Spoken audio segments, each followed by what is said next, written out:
नमस्कार दोस्तों, मैं रत्नेश सर आप सभी का स्वागत करता हूं स्टडी 91 में एक बार फिर से।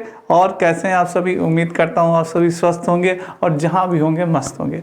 तो दोस्तों आज एक बहुत इंपॉर्टेंट टॉपिक आपके लिए लेके आया हूं, वेरी इंपॉर्टेंट टॉपिक, जिससे आपके एग्जाम में, चाहे वो सीटेट का एग्जाम हो या यूपी टेट का एग्जाम हो या सुपर टेट का एग्जाम हो, हर एग्जाम में आपसे यहाँ से इस महान आत्मा से एक या दो क्वेश्चन जरूर पूछे जाते हैं। चाहे तो आप प्रीवियस ईयर्स का क्वेश्चन उठा के देख लीजिए। इस महान आत्मा का नाम है कोहलर। क्या नाम है? कोहलर। और इस महान आत्मा ने कौन सा सिद्धांत दिया था? अंतर्दृष्टि या सूझ का सिद्धांत दिया था। किसका?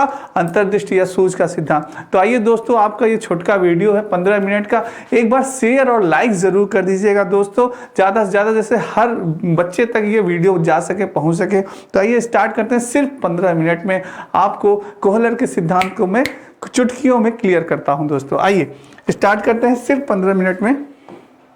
दोस्तों हिंदी 999 रुपये, यूपी टेट का 999, सुपर टेट में 1999 रुपये का बैच, और आरओ का बैच आपका 499 रुपये में, एसएससी जीडी का 699 रुपये में, वीडियो मॉक टेस्ट 249 रुपये में।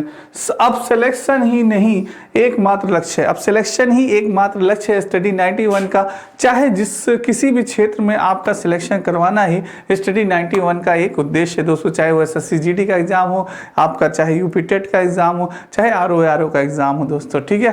तो सभी लोग बैच ज्वाइन करेंगे, आपके लिए बहुत लाभकारी होगा। आइए स्टार्ट करते हैं कोहलर का सिद्धांत, कोहलर्स थ्योरी।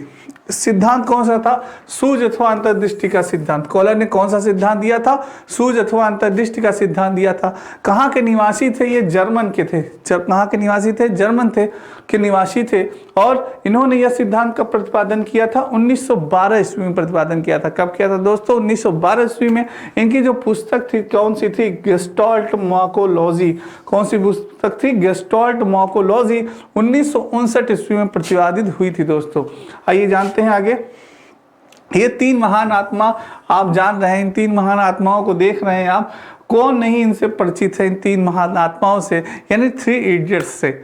इन 3 इडियट्स को दिखाने का मेन उद्देश्य क्या था? क्योंकि आगे आपको ऐसे ही 3 महान वैज्ञानिक और देखने को मिलेंगे। आइए देखते हैं।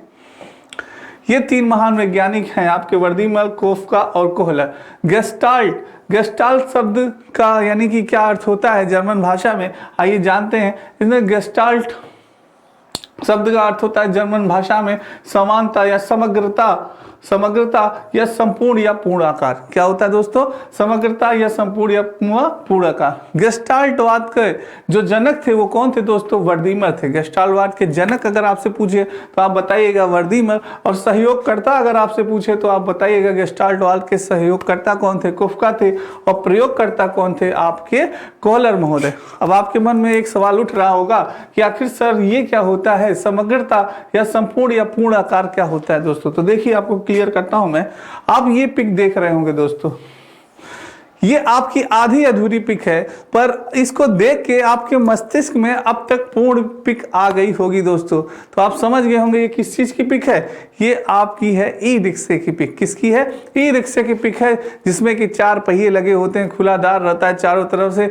आराम से आप बैठ के गर्मी में खूब मजे से सैर कर सकते हैं, कोई दिक्कत नहीं। ना किसी एसी की जरूरत है, ना पंखे की जरूरत। क्यों दोस्तों?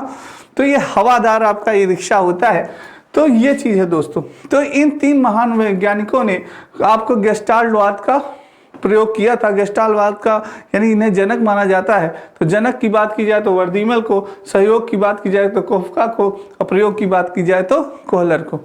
ठीक है दोस्तों, आगे चलते हैं। जर्मनी में 1912 ईस्वी में गेस्टाल्ट समग्रवाद संप्रदाय का उदय हुआ, और इस संप्रदाय में 3 व्यक्ति थे, मैंने आपको बताया, वर्दीमल, कोहलर और कोफका। नेक्स्ट चलते हैं। ये आपकी अपनी हिंदी 299 रुपये में, वीडियो का 199 रुपये में, पेट कॉम्बो 350 रुपये में, पेट बुक 300 रुपये में, आरओ की बुक आपकी 175, लेखपाल कॉम्बो 300। फ्री डिलीवरी है दोस्तों, सारी बुक फ्री डिलीवरी है, कोई चार्ज नहीं लगना है। अगर इन पुस्तकों को मंगवाने में आपको कोई दिक्कत परेशानी होती है तो आप इस नंबर पे कॉल कर सकते हैं दोस्तों। आइए स्टार्ट करते हैं। प्रयोग प्रयोग दोस्तों, प्रयोगकर्ता कौन थे आप जानते हैं, कोहलर महोदय थे। महान आत्मा कोहलर ने प्रयोग किया था। किस पे प्रयोग किया था, कभी कभी क्वेश्चन पूछ देता है। चिंपैंजी पे प्रयोग किया था, बनमानुष पे प्रयोग किया था। और पूछते हैं उस महान आत्मा बनमानुष का क्या नाम था, तो सुल्तान नाम था दोस्तों। क्या नाम था, सुल्तान, सुल्तान नाम था। ठीक है, नेक्स्ट चलते हैं दोस्तों। प्रयोग, ये है आपका प्रयोग नंबर 1, एक्सपेरिमेंट नंबर 1, और ये है आपके सुल्तान महोदय। कौन है दोस्तों, सुल्तान है। ठीक है, सुल्तान जी हैं, नाम मत भूलिएगा, कभी कभी क्वेश्चन में पूछ देता है दोस्तों।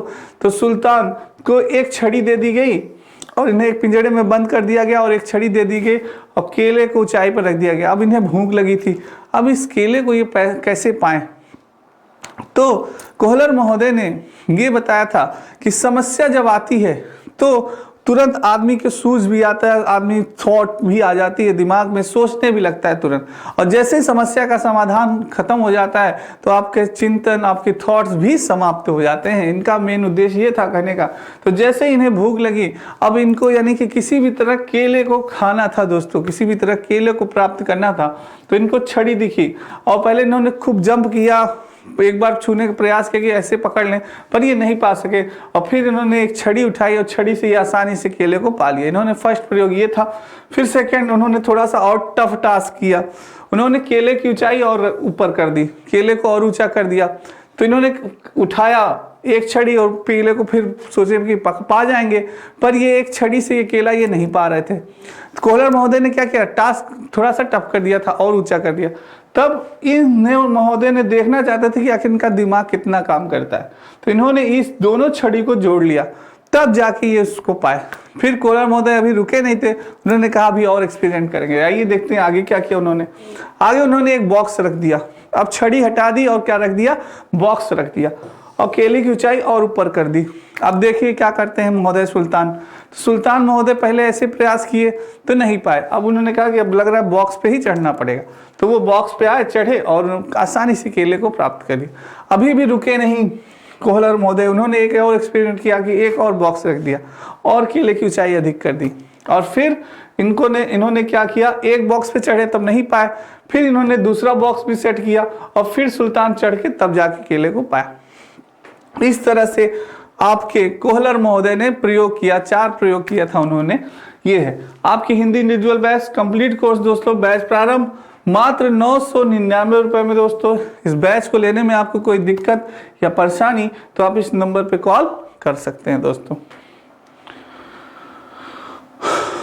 इसके उपनाम क्या थे दोस्तों, इसके उपनाम थे गेस्टाल्टवाद का प्रयोगकर्ता, समग्रवाद का सिद्धांत, अवयवीवाद का सिद्धांत, संपूर्णवाद का सिद्धांत। कभी कभी इसके उपनाम भी आपके एग्जाम में पूछ लेते हैं, तो आप इसको याद रखिएगा दोस्तों। ठीक है, नेक्स्ट है सूर्यदर्शी सिद्धांत का क्या महत्व था, क्या इसका मेन उद्देश्य था, ये सब सारी चीजें हम जानते हैं।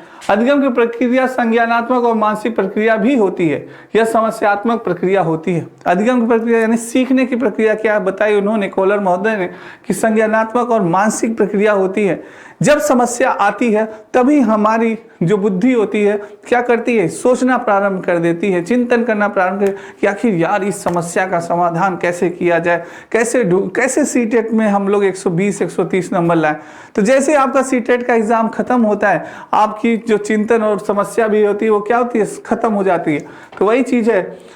फिर दूसरी बात कही जाती है कि अधिगम की प्रक्रिया अचानक होती है। क्या होती है, सीखने की प्रक्रिया इनके अनुसार, कोहलर के अनुसार अचानक होती है कि जैसे ही समस्या आई आपको ये होता है कि अब यार इस समस्या का हल कैसे ढूंढा जाए, इस समस्या को कैसे सॉल्व किया जाए। तब आप अचानक समस्या आती है, समस्या तो भाई बोल के आती नहीं, अचानक आती है।